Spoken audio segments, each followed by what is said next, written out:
morning. This is Tampa Home Talk, but this is not Katrina, as she is still enjoying a wonderful and well-deserved vacation. This is Adam Talley with Talley Insurance, and joined by Leo. Leo Kane with Barrel Engineering and Inspection. So this is week 3 that Katrina's out? Week 2, I think. I don't know. She earned it, so. Gentlemen, do you have your donuts from Krispy Kreme like I do?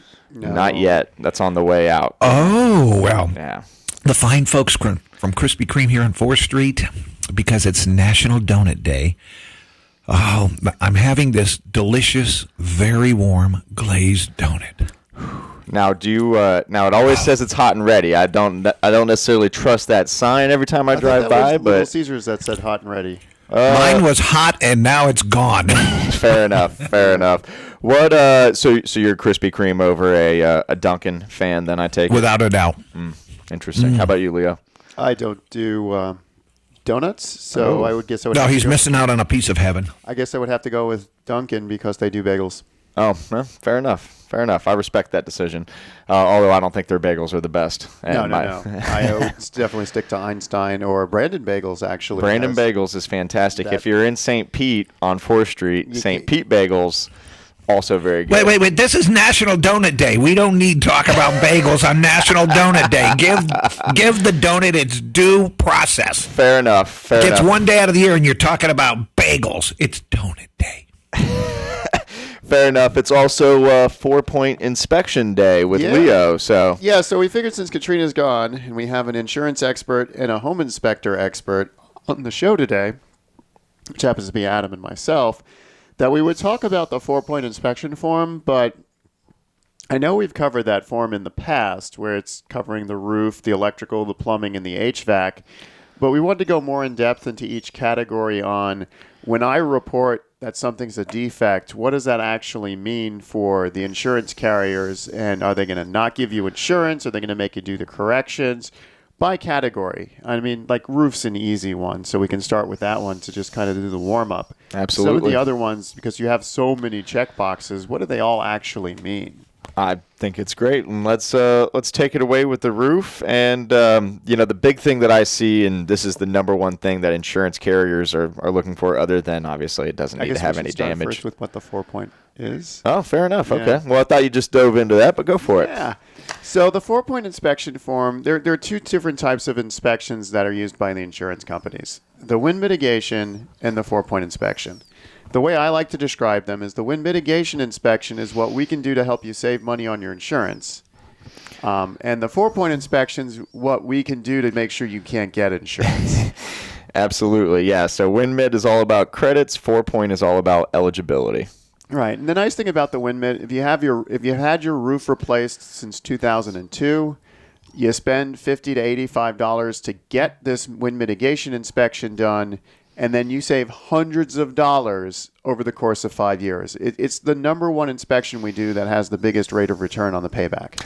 I've seen one, actually had one this week, where they didn't have the WINDMIT, so it just defaulted to toenails. They actually went out and got the WINDMIT. They had clips, saved them $600. And that's 1 year. So think about that year after year after year. That's thousands of dollars of savings. Yeah, at first you think it's a $3,000 savings because, okay, I'm saving $600 over 5 years. But you have to put that into a time value of money equation. And since we're a Dave Ramsey money talk show, I have to talk a little bit about the time value of money. So when you put the discount rate in, instead of being $3,000, you're actually saving closer to $5,000 by getting that wind mitigation inspection done. Wow. So if you're interested in a wind mitigation inspection, that's where an inspector gets on your roof and goes in your attic. And in this inspection, it doesn't matter if your roof is caving in or if there's a huge hole in the roof. We just care what's there to make it eligible for credits. So Yeah, so if you have any questions on that, or if you would like Leo to do a wind mitigation on your home, text WINDMIT to 813-377-2775. That's our off-air number. Again, that's 813-377-2775. Text WINDMIT, and we can get you hooked up with Leo, and he does a fantastic job. He's one of the most thorough inspectors I have seen, and he's really quick to respond. So. Yeah, and then back to how Adam was saying about clips and toenails, that's when we look at how the trusses are attached. Hey, get on the mic. That's how we look at see how the clips are attached to the end wall. I mean the trusses to the end wall. So that's why we need to get in the attic. We actually need to see the corner of your house. One of the most difficult areas in your house to get to, unless you have a crawl space, then the crawl space is the most difficult. Now, question for you, Leo. Let's say I get this question all the time. Hey, I put in hurricane windows. Do I get an extra credit for that? It's a tricky question because it's an all or nothing credit. With the WINDMIT on that credit, all of your windows, all of your doors, and your garage door all have to meet the criteria. Because with the way wind works, if wind can get in one opening, it compromises what we call the building envelope. So just imagine your house is an envelope, and the flap comes up, and the letter is exposed. Well, once one opening is compromised, your house basically balloons out and explodes. And I'm making it sound hyperbole, but that's actually what happens. So if your garage door isn't impact rated, or your decorative window above your French door isn't impact rated, you don't get the credit. Wow.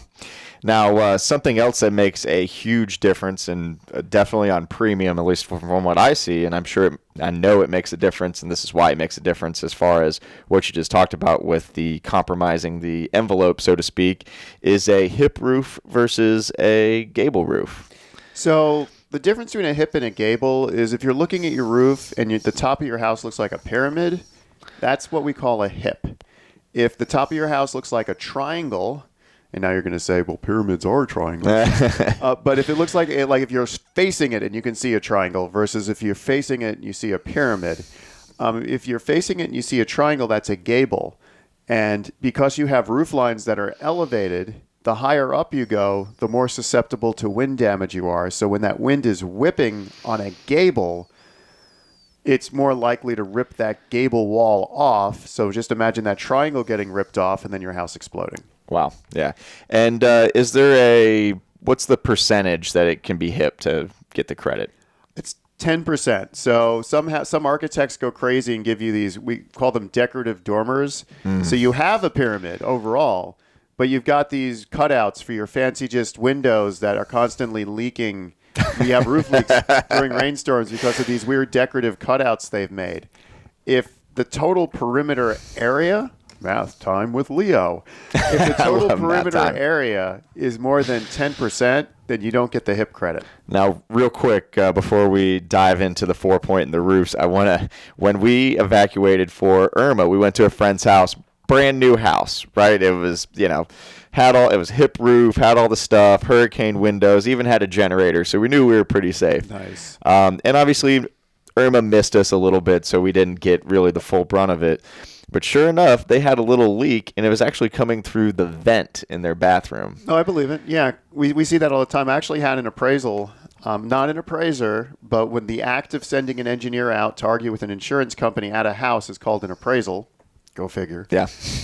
They were trying to say there was no wind damage, but the gas vent stacks, the things like if you have a gas water heater or a gas AC, you have a mini chimney basically. Right. Goes up 10 feet.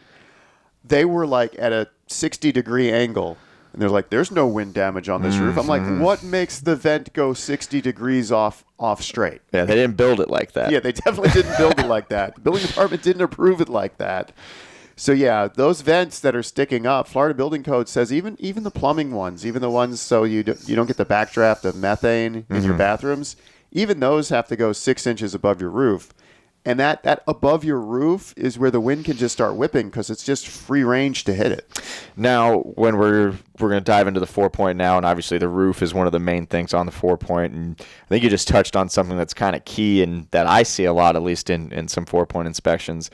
It's the flashing around those vents where there appears to be a lot of wear and tear, so to speak. Do you see that a lot? Yeah. Oh, well, it sounds like we have a break coming up.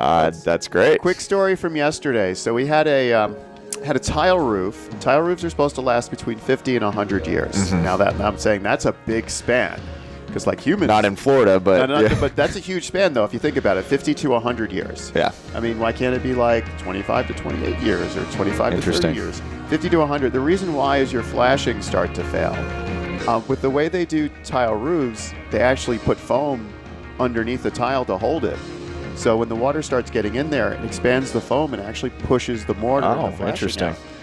So we'll have to talk more about that after the break. But if you're interested in getting an updated insurance quote or a wind mitigation inspection from Leo, so Leo and Adam can save you money, hit us up at 813-377-2775.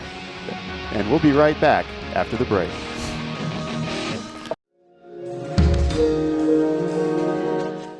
Well, good morning. Welcome back. This is Tampa Home Talk. I'm one of your hosts, Leo Kane with Barrel Engineering and Inspection. I almost said I was Adam Talley from Talley Insurance. That would have worked out. It's fine. Yeah, but that means I would have to sell people insurance. You can still pass them along to me. It would have worked out.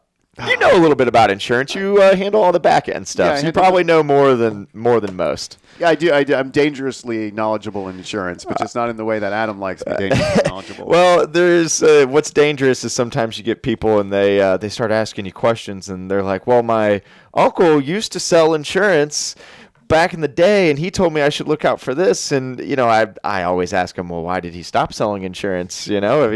Either A, wasn't very good at it, or B, time had passed him by on what was going on. So life had passed him by. It happens, but in the insurance field, as I'm sure it is in your field, it's constantly changing, and the way they used to do things even 15 years ago is a lot different than they do now. That brings me to a good question. Speaking of aging, so in the roof section of the 4-point, now we're back to the 4-point inspection. The document that they're going to use to say you can't get insurance because your house is a risk, or you can, right? There's one category, it's roofing. There's like roofing, electrical, HVAC, which is AC, and plumbing. Mm-hmm. The roofing category says, this is the trick question here, because this irritates me to no end. Life expectancy of the roof. If that number is 3 or less, right, the insurance company won't write a policy on the roof. So it depends, right? So what does the 3 mean? 3 years. 3 years of okay, 3 years. So I have a 30-year dimensional shingle roof that in Florida will last me 20 years. Already that's blowing my mind. Potentially. That doesn't make any sense. I have a 30-year roof. It's year 21. I need a new roof. But I have a 30-year roof. We're in year 18. Mm-hmm. It's aging appropriately. So I go out there and I say it has 3 years of useful life left. Okay. And all the carriers are like, got to replace the roof now. So in that scenario, one at 18 years, so we still have several carriers that will, that'll take a roof that's less than 20 years old. So we can work around that. We also have some carriers that are going to do their own inspections. So that helps to where we're not sending them anything, and they're going to come back and say, now they might come back and say this roof, needs some love. But that being said, and maybe you can tell me, I would say if you got on a roof that's 18 years old and you said it only had 2 or 3 years left in it, that it probably, wasn't maintained, the way it could have been. No, I mean, if I'm on an 18-year-old roof, that's only supposed to last 20 years. And I say it has 3 years left, that seems like it's adequate maintenance. It's the ones that are 15 years, and I say it's only 3 years left. Well, so, I mean, if it's only supposed to last 20 years, was it a composite shingle instead of architectural? No, these are the dimensional. Okay. The 3-tap shingles are like 15. Yeah, so, I mean, 20. In that scenario, honestly, we have options, so I wouldn't be as concerned about it. Well, it's just that every time we write one of these reports and we're honest that the roof is nearing the end of its useful life, it's not at the end, it's nearing the end. There's still life left. We put a 3 on the form, and the insurance companies just want to write policies on it. It's like basically you're saying the last 3 years of life on your roof don't exist anymore. Well, it's not necessarily that. The way they look at it is, or this is the way I think they look at it, is they're looking at not necessarily that they're worried about a claim happening next year. They're worried about not being able to get off that risk in 5 years or 6 years when, the roof might be compromised. Yeah, but I'll flip that on you again, because we'll do some where we say the roof has 5 or 4 years of useful life. And then, because we've been around for 6 years, we get calls from clients saying their insurance company's dropping them because our 4-point from 2 years ago now says they have 3 years of useful life left. That sounds like a Citizens type scenario, because they're the ones that really hammer us when it comes to, hey, we need another 4-point that says that your roof, or a roof certification. Yeah, roof certification. That says your roof is going to be good. And they're the ones that really do that. Some of the other carriers are a little bit smarter, and they'll just raise your rates to the point that you don't want to stay with them, and then they're off the risk. So that happens. That sounds like Universal. I've seen that. But, what kind of gets me too with that is, if your roof fails, and I think we talked about this before, right? My grandparents had a tile roof, right? They built their home in the 60s. So, it was 2017 or 16 or something. They had a roof leak. So the roof, it should have been replaced. Yeah, it's that's reasonable. Years. So they didn't pay to replace the roof because the roof should have been replaced. Now, they did have to pay for the water damage and stuff on the inside, but, they're not paying to replace that roof anyways if it should have been replaced. So I kind of see both sides of it. The good news is that we have plenty of options to where, we can get you insured even if you do need your roof does need some TLC there. So basically back to the roofing part of the 4-point form, we're looking at the shingles or the tiles. We're seeing if there's obvious roof leaks. One of the ways we determine roof age is shingles have a seal. So just imagine tape underneath the shingles, and the tape's holding all the shingles together. Over time, that tape loosens, and then you start getting curling or cupping. Interesting. So individual I was going to say, what's the half-life of tape? Yeah.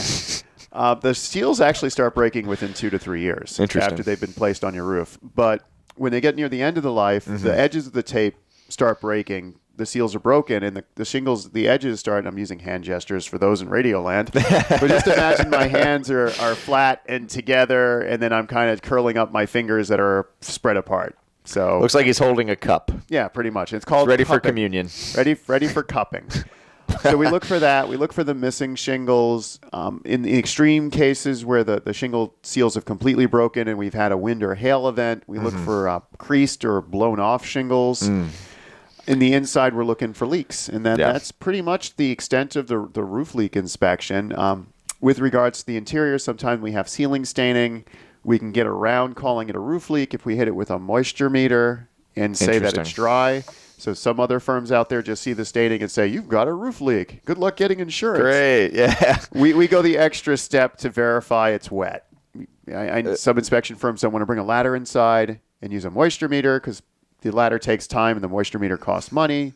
We go that extra step to verify it's an actual roof leak, especially if it means you do or don't get insurance if we don't take that extra step. Now, you kind of touched on it with the life expectancy of a roof. That also makes a difference with insurance, and it makes a difference on your premium as well. So, we talked about the shingle roofs, and most of our carriers, they want 15 years or newer. Another handful will take 20 years or newer. But when it comes to tile roofs, most of them will take them up to 30 or 40 years. Yeah, even. 30 years. And then with a metal roof, same thing. So if you have a different material for your roof, it can actually, you can still get insurance much longer than you can with a shingle roof. And then the best is superior construction, which is that poured roof that you're going to see on those condo buildings that are usually 5 stories or more.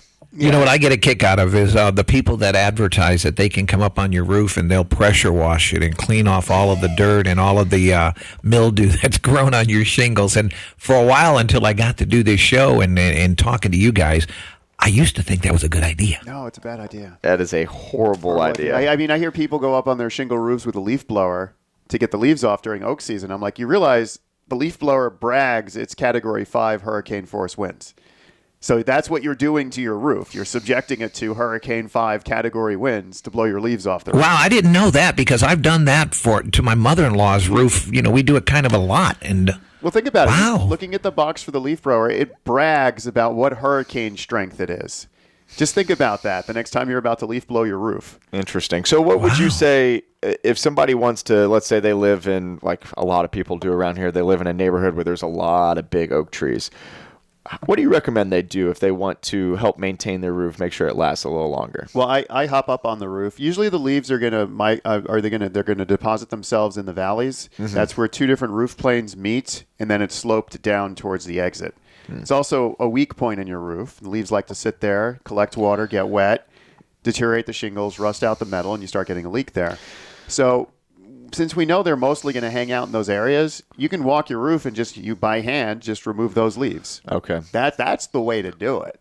Okay. If you got to get your hands a little dirty here. Get your hands a little dirty. If you got a lower sloped roof, so we rate roofs in how many inches vertically it changes over 12 inches horizontally.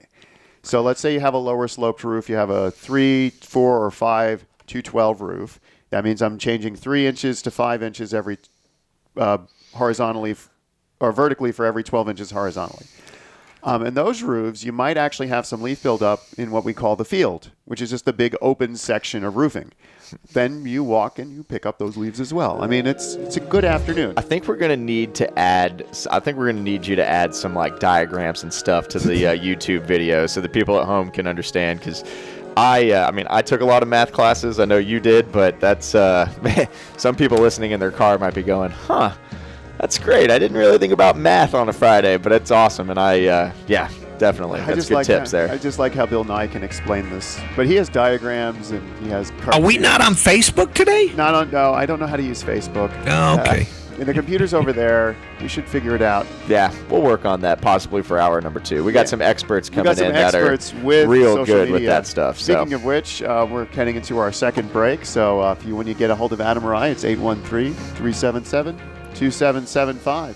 Call or text. Call or text 813-377-2775. When we come back, we're going to talk about plumbing, electrical, and AC. Stay tuned.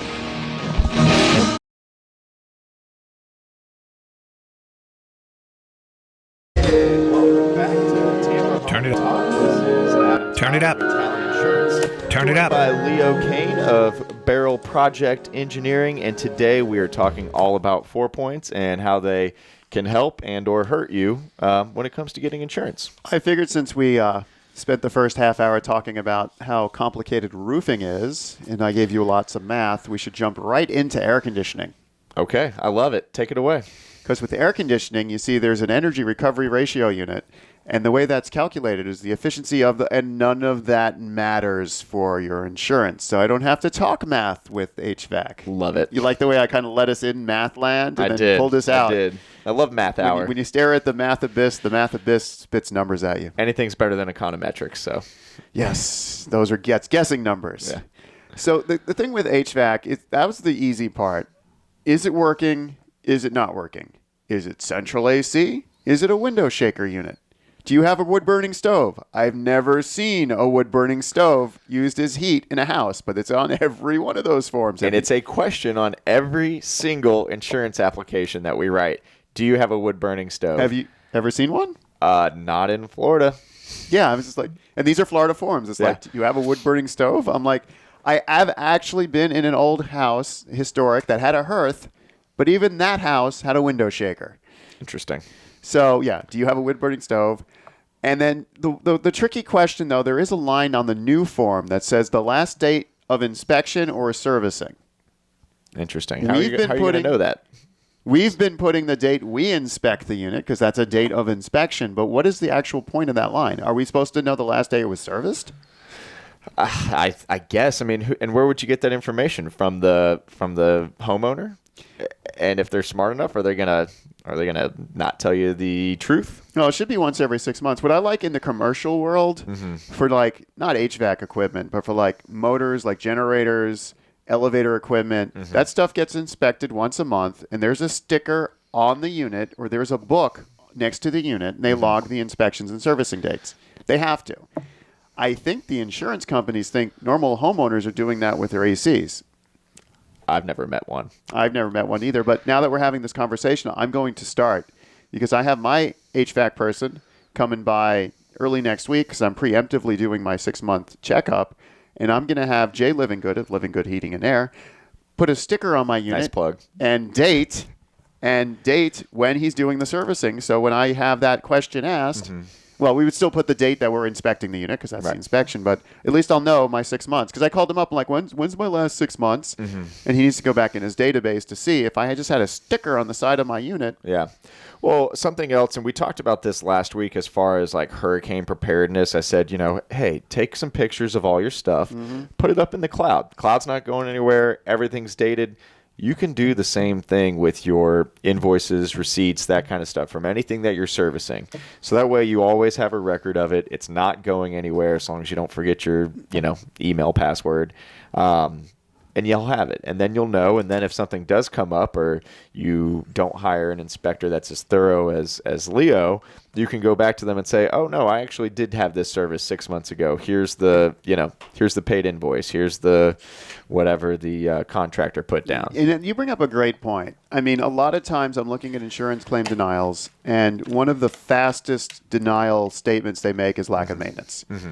If you take your series of photographs pre-hurricane, like Adam said to do last week, and you take pictures of your maintenance receipts, roof guy coming by for the annual checkup, water heater, annual flushing, HVAC, every 6 months checkup on the unit. If you take pictures of that and put it in the folder, that's going to destroy lack of maintenance argument. Absolutely. And I love the cloud idea. I do the same thing. Once a year, I go through the house, usually around this weekend, and take pictures of everything. I go a little further. If you have a TV, you should take a picture of the receipt. I take pictures of model numbers. Yeah, serial numbers serial are huge. numbers, model numbers are more important than serial numbers. Right. If you're being robbed, serial numbers are important. But if they're trying to figure out what the value of something is, model numbers is where it's at. So you take all pictures of that, and then you get into things like, am I getting actual cash value? Am I getting depreciated value? Am I getting replacement value? And all three of those things mean something completely different. Yeah. Well, actual cash value and depreciated those are pretty similar, but the replacement cost is completely opposite, obviously. So if I buy a 4K TV today, let's just say I pay $1,200 for a 55-inch 4K TV from Sony. A reasonable price. Yes, and it's in full 10-stage HDR. Right. Great TV.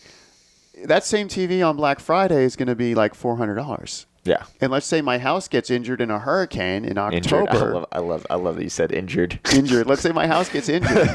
They're living, breathing organisms. Let's say my house gets injured in October. If I have replacement value, am I getting $400, $1,200? What am I getting?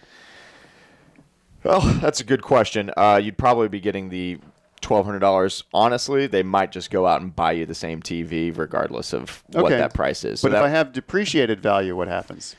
So if you have depreciated value, if you're talking within the same year, your depreciation isn't wild. Now, the example I always use when I'm going through an insurance application with people to help explain it, it is a TV that I use. But I say, let's say you bought that TV in 2010. Picture quality on the TV from 2010, if you bought a nice one back then, probably still pretty nice today, right? Yeah, So definitely. why would you go replace it? Well, lightning strikes and everything blows up. So if you have replacement cost, which I always say is new for old, they're going to give you that $1,000, $1,200 to go out and buy that new TV. If you have actual cash value, which is your depreciated value, you're talking a 9-year-old TV. Go on eBay and tell me what a 9-year-old TV is going for. What, $50, $100? Yeah, that's but what they're going to give you. I wasn't going to replace my TV, and if you said it's a good TV when I bought it back in the day, it looks just as good as it would new. Right. Well, that's why you need personal property replacement cost on your policy, so that way you don't have these Adam, questions coming. Yes, sir. Adam, let me ask you this question. If there's somebody out there listening right now, I bring up this question because I absolutely do not know what my policy says, all that fine line stuff. If someone wanted to bring their policy to you and look over it to see if they were covered in a right way, do you do that? Absolutely. We will always do a policy review.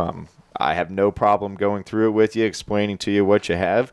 Hopefully we get the opportunity to quote it, but that is not a necessity, and you can always call for a review. 813-377-2775. That's 813-377-2775. Text or say the word policy, and we'll get you in front of Adam. Yeah, and it's simple. You send me the email. We have about a 5 to 10 minute phone call, and it's pretty simple because I do it every day, but most people don't, so it's good to know.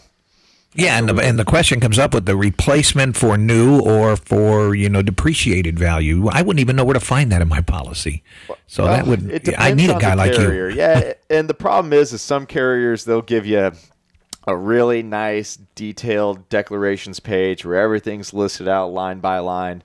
And others are going to give you, coverage A through F on one page, and then they'll hide everything else on another page. So we can always look at it and let you know. One of the other things that we would want to do, and it works both ways, is make sure that your replacement cost estimator on your home is accurate. As Leo talked before, sometimes those computer programs do kind of err on the high side. But what does happen over time is, if you're depending on the carrier, they're going to increase your dwelling coverage every year, 2 to 3%. So if you've had that same home for 10 years and, let's say the estimator was high the first time, well, now you might be way over insuring for that home. On the other side of that, if they don't go up, or if you have, say, a custom home where it gets more and more expensive to build something like that, you could be underinsured. So it's good to just do a review, make sure you're covered where you need to be. Same thing when it comes for your business. You always want to make sure that you're getting that estimate every couple of years to make sure that your building limit is accurate, and you want to do a review of all of your contents as it would be in business, just to make sure that if you added a bunch of computers but your policy didn't change, you probably have a gap there where you might be coming out of pocket for a lot of stuff. So, good question, Pat. Yeah, that's a great question. Which next question, Adam? Next we should go to plumbing or electrical. Electrical's got numbers in it. Let's go with plumbing, because there's two parts, right? Because we got to do the whole system, and then obviously everybody's looking at the water heater, and both of those are kind of huge when it comes to insurance. Yeah, I mean, as far as the whole system, there's a line on there for your system leaking. And every home inspector gets it wrong. Every home inspector. So is the system leaking? Is a series of 3 to 5 photos of your meter with all the water off, seeing if your meter is spinning. Interesting. They all misinterpret that line. I can't say all, because we don't. Most misinterpret that line to be individual faucets or things in the house leaking, but it's actually, is your meter spinning with everything off? Because that is the way you check to see if you have an internal leak. So what you should do, if you ever notice your water bill just goes all up and crazy after 1 month, make sure everything's off in your house. Walk out to the meter. Usually it's in the front. Take a look at it and see if it's spinning. Now, the water meter itself has 2 dials. It has a little triangle or star in a small circle, and then it's got that ticker thing, like, when people walk in, they clicker. Yeah. Then it's got that. That's the second dial. If that first dial, that is a leak detector. So if you can have a drip leak once every 5 seconds, that thing is spinning like crazy. That's how you know you have a leak. That's the purpose of the checking, to see if you have a leak there. It's not checking every sink, every faucet, every toilet, everything. It's not checking all that. That main category thing is the meter spinning. Now, if you notice your bill going up before you pay for a leak detector, just go out to the meter and see if it's spinning. Save yourself $350. Interesting. And we talked about it last week, because we had the gentleman from Hive on there, Jeff. Oh yeah. And they, part of their system, they do the leak detection. And if you weren't listening last week, and you have a leak detection device, make sure you tell your insurance agent, because there are discounts with some of the carriers if you have that sort of device in there, because obviously it's going to alert you if there is a leak, and they're going to catch it really early. Probably the likelihood of having a claim or having a huge claim goes down drastically. That is true. Smart meters on the water side, smart meters on the electric side. It's just other plumbing things. We are checking to see if they are dripping. We are checking to make sure your toilets flush, all the bathrooms work. You get these larger homes with these smaller families, or a retired couple or a widower, and they only use one room out of the whole house. If you're not using plumbing on a regular basis, those seals dry out, and then you start getting leaks. When we come back, let's dive into the water heater a little bit, and then we'll talk. We spent whole shows on the water heater. Electric needs some love. All right, we'll give electric some love, and when we come back, I'm very excited for another math section. So math section. And more we'll argue against the insurance companies on making home inspectors do things they're not legally qualified to do. Love it. So that's when we come back. Reach us at 813-377-2775. And welcome back to Tampa Home Talk. This is Adam Talley with Talley Insurance, joined by Leo Kane of Barrel Project Engineering and Inspections, and we're talking all about that 4-point today. And I know people can't see us at home right now, but Leo's getting very, very excited because we're about to talk math again, and that is his favorite subject. Well, as an engineer, I just love math. So on the electrical form, there is and this is one of the things that grinds my gears. I love a good grind my gear segment. The insurance companies expect the inspectors to calculate if something is over or under amped. Wow. The home inspectors are not trained in that.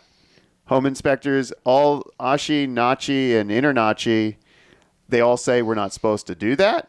So the insurance companies are trying to make home inspectors do things they don't do and can't do. And that's over under amperage. The only way they can even come close to that is we take a look at the wire sizing, and if all the 20 amp breakers have the same size wire, it's probably good. If one of the 20 amps have a really small wire, it's probably not good. But they're not doing amperage calculations, even though the form says they should be doing it. Wow. And that kind of kills me too, because that's not the only thing that they ask you guys to do that you guys probably don't have the full expansive we're actually not knowledge on. supposed to comment on life expectancy on the roof either. Wow. So yeah, there's a series of things they ask them to do that they just can't do. So if there are problems with the form, it's like you've asked us for stuff that we're not supposed to do. We filled the form out to best of our ability, so we're not liable. Interesting. Now, you before we get into, because I do want to talk about aluminum wiring and all that nonsense, you did mention something. You said InterNACHI, OSHI. InterNACHI, ASHI, and NAHI. Those are the home inspector organizations. So do you recommend somebody, if they are going to get a home inspection and they don't text 813-377-2775 to get a hold of you, that they make sure their inspector is certified with one of those people? Well, yeah, I mean, to get a license in home inspection, you can take an 80-hour course, which you can do in a weekend, because they're all computer-based training. So I can do 150 hours in 8, right? Computer-based training. Thank you very much. Dual monitors. So you take an 80-hour course, you pass a test, and you have $300,000 in liability insurance. Congratulations, you're a home inspector. Wow. That's all it takes. You can have no experience, no practical skills. To be a member of one of these organizations, you need to take their training. You need to pass their tests, their competency tests, again, all computer-based training. You have to prescribe to their ethics, and you have to prescribe to their methodology for how you're going to do your home inspection. That's the important part. They have a standard operating procedure on what they expect you to inspect. Right. And that's why it's important to use one that's a member of one of the three, because then there's a whole criteria they're following as opposed to something they just came up with in their garage because they thought they learned how to do it in one weekend. Well, and then you're a part of an organization that has thousands of inspectors, and if procedures need to change, they're changing it. You know about it, as opposed to, all right, well, I took a class and maybe I did my CE, which, like you said, it's all computer-based, so you can do your 30 hours in about 2 if you're paid attention the first time you took the test. And then you bring up a good point, because back in February of 2017, I think it was, they changed the 4-point form to the new format. Basically, after the Hurricane Hermine, they made it more difficult to get insurance, because that's what insurance companies like to do. So they changed the form. They let the notice go out in February saying the change would take effect in September. And come mid-September, we knew it was going to happen. We got a lot of calls about rejections of 4 points from other companies. And every single one of those companies were not a member of one of the 3 organizations, because the 3 organizations made sure all of their inspectors knew about the new forms. So that's just why you want to use people that are knowledgeable in changes in Florida Building Code. Happens every other year. Changes in insurance regulations. Happens every other month. You need to make sure that your inspectors are part of these organizations that are going to educate their inspectors on the new procedures, so you can get the right product. Because the worst thing you can do is overpay for an inspection from someone who's not a certified. Licensed and certified are 2 different things. Someone who's not certified, so they don't really know what they're doing. And then the form comes back, and you got to pay someone who's certified to do it correctly. Wow. Now, real quick on the, not real quick because I want you to dive into it, on the inspections. Deep dive, looking at the electrical box. What are the things that you're seeing that are obviously coming up as concerns on the 4-point? Well, on the 4-point concern, the panel itself, there are several recall panels. Federal Pacific, Challenger, Zinsco, Sylvania. Stablock. Yeah, well, Stablock is the type. Okay, yeah. So what does that mean when you have one of those? Because this is condo living at the moment, condo beach living. Now that all these condos are more than 30 years old, they're requiring 4 points. We're finding these recall panels. What happens? Well, if you have an electrical box that's on that list, pretty much every single carrier that we have makes that ineligible. So, okay. And if your home is of a certain age, they're gonna see that 4-point. You're gonna be denied. Even if you get an electrician to come out and clear it, because it's only a certain bus bar that's a problem. So I've seen this before, where a master electrician will come out there and clear the box, saying it does not have the configuration that's actually under recall. Back to the insurance company. So unfortunately, the underwriters, they're looking at it more of a black and white thing, and they just say, well, all of them, regardless of what it is, if it's one of those brands, they're going to deny it. And I think the issue with that is kind of like you said, you're a great inspector and all of your inspectors are great, but not all of them are. And if they're relying on your inspection for proof that it is quality, well, in this case, there's a lot more variables. In this case, I'm talking about a separate person who is a master electrician. A licensed electrician, a master licensed electrician, making a letter, and I have seen it where the insurance companies will accept it.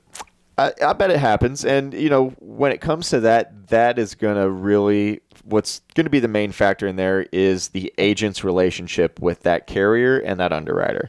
So we have some really great underwriters that we work with, and really great carriers that we're very, very close with that are willing to look at the gray areas and understand that there is a little bit of a difference between, strictly black and white when it comes to, those type of issues. So what you're saying is how your insurance agent can use digital marketing with their insurance carriers? I don't know about that, but definitely building a great relationship and being upfront and doing things right with all of your clients and all of your carriers makes them more willing to take exceptions, because they know you're not lying on applications, lying about the buildings, that kind of stuff.